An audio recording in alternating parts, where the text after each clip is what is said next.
درسقرآن.com کے plate form سے جو آج کے دور کے چند حساس اور اہم موضوعات ہیں، ان میں سے ایک موضوع ایسا ہے جس پر ہم کبھی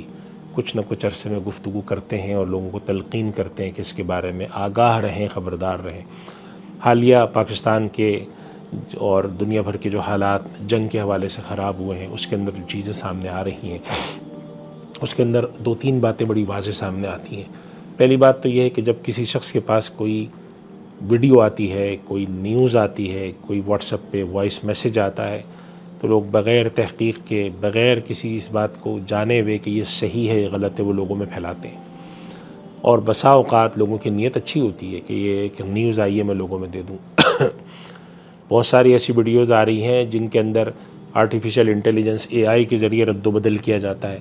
سننے والا کچھ دیکھ رہا ہے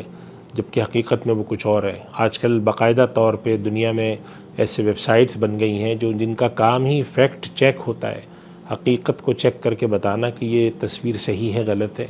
آپ کہہ رہے ہیں کہ یہ فلاں علاقے کی تصویر ہے جبکہ وہ کہیں اور کی ہوتی ہے، کسی اور کا نام لگا دیتے ہیں، کسی اور کے نام سے چلا دیتے ہیں۔ فلاں بزرگ نے یہ خواب دیکھ کر تعبیر بتائی ہے جبکہ ان بزرگ نے نہیں دیکھا ہوتا، ان کی طرف سے نام منسوب کرتے ہیں۔ اس وجہ سے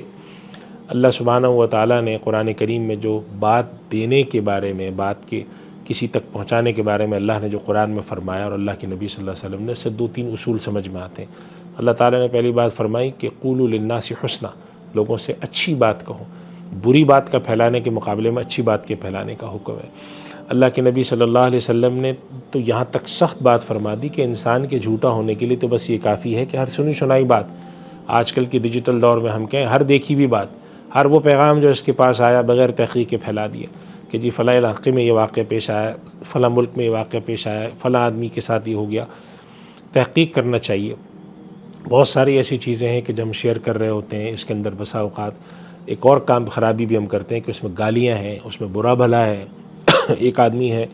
اس نے کسی بات پر اپنی رائے کا اظہار کیا فیس بک پہ، وہ رائے مجھے نہیں پسند، سیاسی طور پہ نہیں پسند، مسلک کے طور پہ نہیں پسند، علمی طور پہ نہیں پسند۔ میں نیچے جا کر ان سے جب اظہار رائے کر کے اختلاف رائے کرتا ہوں، گالیاں دے رہا ہوں، میں برا بھلا لکھ رہا ہوں، فوش گالیاں بھی دے رہا ہوں، خراب جملے بھی لکھ رہا ہوں، بغیر یہ سوچے ہوئے کہ بھائی اظہار رائے کا یا اختلاف رائے کا یہ کون سا طریقہ ہے جو دین ہمیں سکھاتا ہو۔ اللہ کے نبی صلی اللہ علیہ وسلم کی تعلیم تو قطعی یہ نہیں ہے۔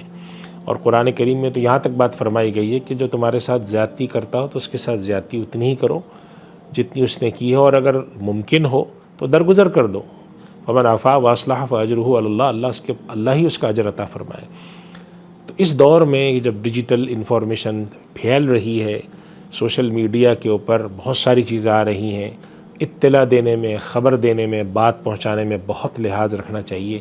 ہمارے یہاں اس طرح کے کام جو کہ غلط ہوتے ہیں، کسی کی کلپ کو ریکارڈ کر لیا، کسی کی بغیر اجازت کی تصویر بنا لی،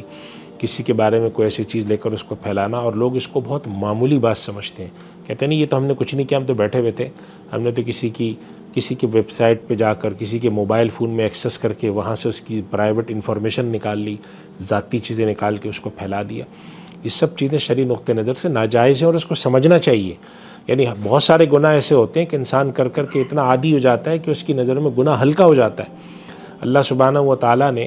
حضرت عائشہ رضی اللہ تعالیٰ عنہ کا جو بڑا مشہور واقعہ سورۃ النور میں آیا ہے کہ کچھ لوگوں نے آپ پر الزام لگایا تھا، تو اللہ تعالیٰ نے انسانی فطرت کی طرف اشارہ کرتے ہوئے فرمایا ہے وَتَحْسَبُونَهُ هَيِّنًا وَهُوَ عِندَ اللَّهِ عَظِيمٌ، تم اس گناہ کو بہت ہلکا لے رہے تھے، ہلکا سمجھ رہے تھے، حالانکہ اللہ کے ہاں وہ بہت بڑی بات تھی۔ یعنی اس سے معلوم یہ ہوتا ہے کہ بسا اوقات ایک گناہ بڑا ہوتا ہے،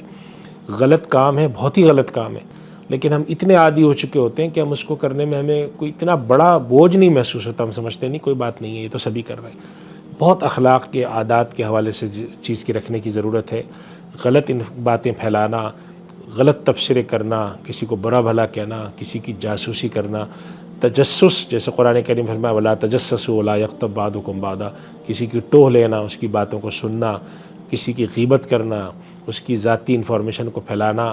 چھپ کے ریکارڈنگ کرنا۔ اکثر ہمارے پاس سوال آتا ہے کہ میرے پاس فون کال آ رہی ہے اور میں چپکے سے ریکارڈنگ کرتا ہوں، ایسا کرنا صحیح ہے؟ ہم کہتے ہیں غلط ہے۔ اگر آپ کسی کی فون کال ریکارڈ کر رہے ہیں تو اس کو مطلع کریں میں آپ کی فون کال ریکارڈ کر رہا ہوں، تو یہ سارے آداب اور اخلاق کا خیال رکھنا ضروری ہے۔ ایسا نہیں ہے کہ صرف مغربی دنیا یہ آداب سکھاتی، ہمارا دین اس چیز کی تلقین کرتا ہے۔ ہم ان چیزوں کو سیکھیں، اپنے اخلاقیات کو طے کریں، تاکہ اللہ تعالیٰ کے ہم سے ان چھوٹی چھوٹی باتوں پر باز پرس نہ ہو، اور ہم ایک اچھے مسلمان بن کر اللہ کے نبی صلی اللہ علیہ وسلم کی ایک باعمل امتی بن کر اللہ کی بارگاہ میں پیش ہوں۔ اللہ تعالیٰ میں عمل کی توفیق عطا فرمائے۔ وآخر دعوانا الحمدللہ رب العالمین۔ سوشل میڈیا پر سب سے قدیم اور سب سے ریلائبل برانڈ درسقرآن.com